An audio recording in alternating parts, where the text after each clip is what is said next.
وبكى نبوي سبقني ندرس واشتكى نهمت غربانا دويبوي ديمي همت هاي حكاما غربانا ما دو تجتفا قالوا لسان ندم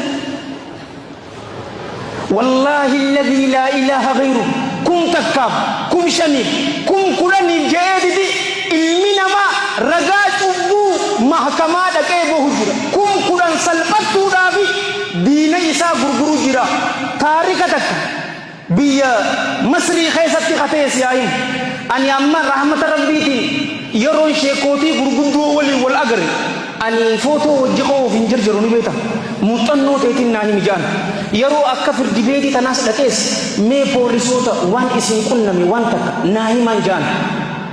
تكمل نانجي تمسري دورة أسيس يعني بر أسر علىك ولا غربوا إسات اللي أسر علىك هذه سماتو سايدني كي تقفى ماتو علىك هذا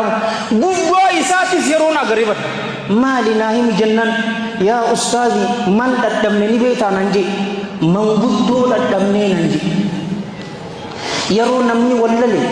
من غدو جدو سيرون بر واني أولي بر وإسكا آدي دابر garu menggudumman tun hakan murtu oni sinje kam jet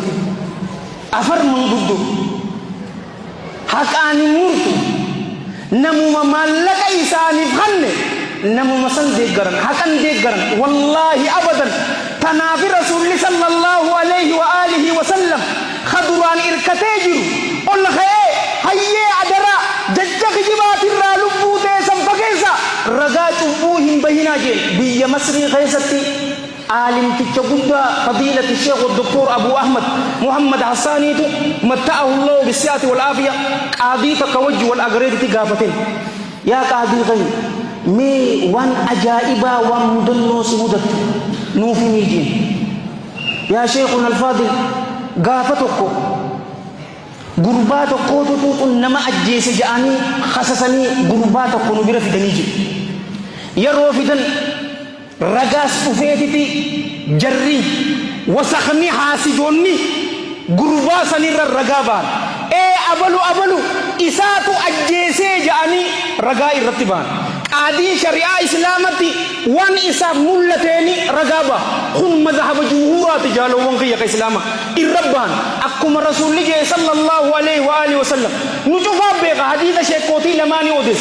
garin khaysambar afan khana halawa qaba ni tolcha akkana ma inni mi dame godataje nama mi delle ani ammo nim murtesaje wanni khun khaabalu tinja yarona atif khan him fudatinije ibidan si khanu diraji rasul sallallahu alaihi wa sallam murtesan yaro lalan ajjecha da billahi alayhi lalani gurban khun irrati murtesan mal akafan nifam ajjechan isa qadi fi jurina chijirani ni irram murtesan mal akafan nifam jani qadin ammantana guya murti warra ajjefame gurba jaus asjiran warri gurban khaynya naman ajjesne bo gurban khaynya wana kana raqul kullu hada abba fi rasahib hawasnya kamma isinjirtan khanati mahkama gute jira qadin gurban kun nama ajjese jira fanni fame du qaba khatabame bar chabban donte ul fuudetiti murtin wan ammantana dabar sinin wan nuti qoranne agarre gurban ajjefame jowkhun kullu dati mana hidatirra gaddi sani je murtese bo odo qadi wanta nahi murtesine rahimur rahman sami torbani rai gurba san kulkulle se bo mal jata waya ajjese duranis ogume ka shirafete yo namatti kotte wallahi al harbu sana wal maskayo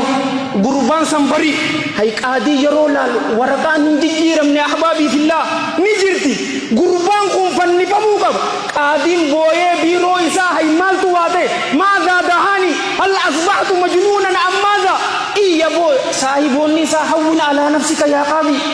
qadi khayya tasgabbaw amma qoron non godamte irrati murtes polisota fi security harayan inati godani gurbatu ban ajje se san qabani hidak gachini uni sinje mai da tawr